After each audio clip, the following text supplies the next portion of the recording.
Parliamentary Hindi dictation start होगी 5 second बाद।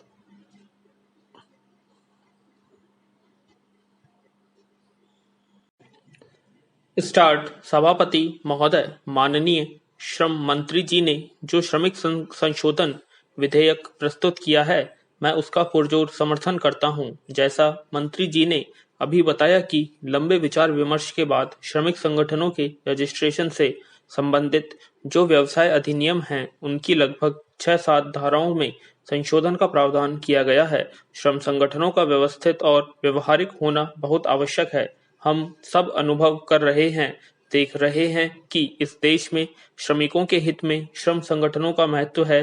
देश की आजादी के पहले से और देश की आजादी के बाद बहुत सारे श्रम संगठनों ने देश हित और उद्योग हित को सर्वोपरि मानकर अपने श्रम संगठन चलाए, लेकिन बहुत सारे संगठन ऐसे रहे हैं जिन्होंने केवल अपना ही हित देखा है, उद्योगों का, देश का हित नहीं देखा। आज जो हम इस देश का वातावरण देख रहे हैं, औद्योगिक मंदी है, श्रमिक असंतोष हैं, इन सब बातों पर भिन्न भिन्न प्रकार के और भिन्न भिन्न नीतियों से काम करने वाले श्रम संगठनों का सहयोग रहा है। वे उसमें भागीदार रहे हैं। यह जो संशोधन लाया गया है, यह श्रमिक संगठन के हित में है और जो वास्तव में काम करने वाले श्रमिक हैं, उनके अत्यधिक हित में है। अभी तक कई श्रम संगठन ऐसे थे जो इस व्यवसाय संघ में प्रावधान नहीं होने के कारण संबंधित उद्योग में नौकरी नहीं करते, काम नहीं करते, उनका उससे कोई लेना देना नहीं है। वे राजनीति में काम करते हैं या अन्यत्र क्षेत्रों में नेतागिरी करते हैं। इस प्रकार के लोगों ने श्रम संगठन बना लिए और वे अपने हित साधन करने के लिए यूनियन जो उन्होंने गठित की है, उसका लाभ अपने स्वार्थ में, अपने हित में करते हैं और श्रमिकों का हित नहीं देखा। इतना ही नहीं, जो वास्तविक श्रमिक जिस संस्थान का काम करते हैं, उनकी समस्याओं की ओर उन्होंने ध्यान नहीं दिया और भिन्न भिन्न प्रकार से अवैधानिक तरीके से आंदोलनात्मक कदम उठाते रहे। विराम। उससे वास्तव में उन श्रम संगठनों और श्रमिकों को तो हानि हुई ही, उद्योगों को भी साथ में हानि हुई और कुछ लोग इस कानून का या इस योजना का दुरुपयोग करते रहे। इसमें जो संशोधन किया गया है, वह धारा 5 में ऐसा संशोधन है कि पहले कोई भी बाहरी व्यक्ति मिलकर 7 या 7 से अधिक पदाधिकारी बन जाते थे और पंजीयन कराने के लिए रजिस्ट्रार के यहाँ आवेदन कर देते थे और उनका रजिस्ट्रेशन हो जाता था। विराम। महोदय, इस आधार पर मैं यह कह सकता हूँ कि सरकार ने श्रमिकों के हित में कानून बनाया है, श्रमिकों के हित संरक्षण के लिए विचार किया है और जो इस प्रकार की आलोचना करते हैं, उन्होंने तो इस देश में श्रमिक संगठनों को नेस्तनाबूद कर दिया। इतना ही नहीं, क्षेत्र की राष्ट्रीयकरण की मांग करते करते इस देश में औद्योगिक मंदी का उन्होंने वातावरण बना दिया। इसलिए मैं माननीय श्रम मंत्री जी से निवेदन करना चाहूंगा कि वे और हम दोनों ही एक ही भारतीय मजदूर संघ में काम करते रहे हैं और मैं इस सदन को जानकारी देना चाहता हूं कि मेरे सांसद तो वे हैं, मैं इनके क्षेत्र में ही रहता हूं, मैं अन्यत्र क्षेत्र से चुनाव लड़ता हूं, मेरे अग्रज वे हैं। भारतीय मजदूर संघ में मैंने और इन्होंने काम किया है और यही एकमात्र ऐसी संस्था है और मैं कहूंगा कि इनके विचारों को इस देश में लागू किया जाना चाहिए। हमारा सिद्धांत है कि उद्योगों का श्रमिकीकरण होना चाहिए, अर्थात उद्योगों में प्रबंधन में श्रमिकों की भागीदारी होनी चाहिए। प्रबंधन में भागीदारी नहीं होने के कारण प्रबंधक मनमर्जी तरीके से निर्णय ले लेता है। मजदूर पसीना बहाता है, मालिक पैसा लगाता है। एक का पसीना और दूसरे की पूंजी लगती है, तब दोनों मिलकर कोई कार्य करते हैं और जो उत्पादन होता है तो उसका लाभ दोनों को मिलता है। इसलिए औद्योगिक व्यवस्था में प्रबंधन में श्रमिकों की भागीदारी होनी चाहिए। उद्योगों का राष्ट्रीयकरण करने की आवश्यकता नहीं है। विराम। वास्तव में श्रमिकों का राष्ट्रीयकरण करो और श्रमिकों का राष्ट्रीयकरण करने से मेरा आशय यह है, श्रमिक देशभक्त होने चाहिए। अगर श्रमिक देशभक्त होंगे तो उद्योगों का भी फायदा होगा और देश का भी फायदा होगा। देश का औद्योगिकरण होना चाहिए। जहां अगर ये 3 बातें लागू हो गईं तो इस देश में अमन चैन का वातावरण होगा और न श्रमिक दुखी होगा और न देश की आर्थिक व्यवस्था खराब होगी। विराम।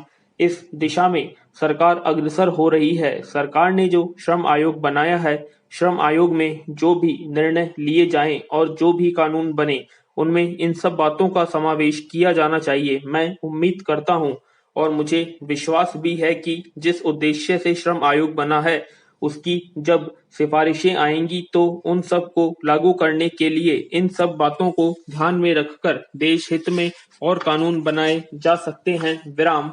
सभापति महोदय, कृषि में अनुसंधान के लिए बड़े बड़े अनुसंधान केंद्र कार्य कर रहे हैं, लेकिन क्या कभी किसी डायरेक्टर ने जाकर देखा है कि कृषि अनुसंधान केंद्र के वैज्ञानिक वाकई अनुसंधान कर रहे हैं या किसी किसान के घर जाकर भैंस का दूध पीकर दिन बिताकर शाम को घर चले जाते हैं?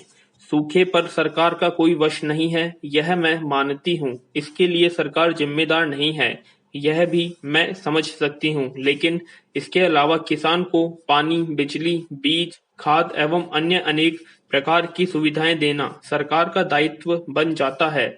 मैं तो कहना चाहती हूँ कि जिस प्रकार से सरकार विदेशों के साथ अपने हर प्रकार के संबंध सुधार रही है, उस प्रकार से किसी देश से जल मुहैया कराने के साधन अपनाने हेतु वैज्ञानिक विशेषज्ञ या तकनीशियन भी हमारे देश में बुलाए, जो हमारे देश में आकर देख सके कि हमारे यहाँ किस प्रकार से भूमिगत जल को ऊपर लाया जा सकता है और किस प्रकार से हमारे देश में पानी की उपलब्धता बढ़ाई जा सकती है। विराम।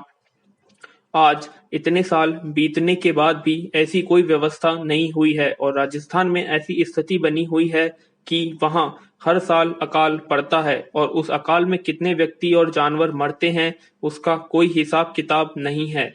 इस साल जनसंख्या की गणना की जा रही है। मैं समझती हूँ कि अगर वह गणना पिछले साल से कम निकली तो उसमें कोई ताज्जुब की बात नहीं है। इसी के साथ मैं यह भी कहना चाहती हूँ कि आपने किसानों के ऊपर पाबंदी लगाई हुई है कि किसी जानवर को गोली से मत मारो, क्योंकि यह पर्यावरण को गंदा करता है। मैं मानती हूँ कि देश के लिए पर्यावरण बहुत आवश्यक है, लेकिन यह भी देखना चाहिए कि यहाँ ऐसे कुछ जानवर पैदा हो गए हैं जो किसानों की फसल को खराब करते हैं। मेरा कहना है कि वहाँ नीलगायों की संख्या बढ़ती जा रही है, वहाँ 1 गुणा से 10 गुणा हो जाती है। वे नीलगाय हर किसान की फसल को नष्ट कर देती हैं, लेकिन किसान बेचारा हाथ बांधकर बैठा है, क्योंकि सरकार के आदेश हैं कि आप उनको मार नहीं सकते। वे अगर आपकी फसल को खा रही हैं तो खा जाएं, उजाड़ रही हैं तो उजाड़ दे, लेकिन आप उनको मार नहीं सकते। यहाँ पर महोदया जी नहीं है। विराम। सभापति महोदय, मैं चाहूंगा कि अगर वे थोड़ा सा ध्यान इस तरफ दें तो अच्छा होगा। वे जानवरों की रक्षा कर रही हैं, उसके लिए मैं उनकी तारीफ करती हूँ और मैं उनकी इज्जत भी करती हूँ, लेकिन मैं यह भी उम्मीद करती हूँ कि वे जानवरों से पहले इंसानों की रक्षा करें, इन गरीब किसानों की रक्षा करें तो बहुत अच्छा होगा। यदि इन नीलगायों को, जिनको रोजड़ी भी कहते हैं, को मारने का प्रावधान सरकार कर दे तो किसान को इससे बहुत राहत मिलेगी। विराम। महाराष्ट्र सरकार ने सबसे पहला कदम इन नीलगायों को मारने के लिए उठाया है। विराम। मैं चाहूंगी कि देश के अन्य राज्यों में भी इस बात को लागू किया जाए। विराम। इसी के साथ मैं यह भी कहना चाहती हूँ कि ऐसे कुछ बीज बाहर से आ रहे हैं जिनको अगर खेती में इस्तेमाल किया जाए तो पहले जहाँ किसान की 5 मन फसल 1 बीघे में होती थी, वहीं अब 10 से 15 मन होने लगी है। उनको यह देखकर लालच होने लगा है और सरकार ने भी उनको यह बीज देना शुरू कर दिया है। विराम। कृषि मंत्री जी से मैं कहना चाहूंगी कि यह वही हाल होगा जिस तरह से अंग्रेजों ने हमको मुफ्त में चाय पिलाकर आज उसका आदी कर दिया है। कोई भी हिंदुस्तानी, चाहे वह गांव में रहता हो, पहले जब हम वहां जाते थे तो वह दूध के लिए पूछते थे, लेकिन आज वे कहते हैं कि चाय का कप चाहिए। विराम। हम चाय के इसलिए इतने आदी हो गए हैं क्योंकि वह पहले हमें मुफ्त में मिलती थी। आज वही हाल किसानों का है, उनको इस किस्म के बीज कम पैसे में दिए जा रहे हैं, जिससे उनकी फसल 5 मन के बदले 15 मन हो रही है। इसलिए इन बातों पर हमें ध्यान देना है कि जो बीज हम खेती में प्रयोग करके ज्यादा पैदावार कर रहे हैं, वह कल हमारे लिए काम नहीं आ सकते।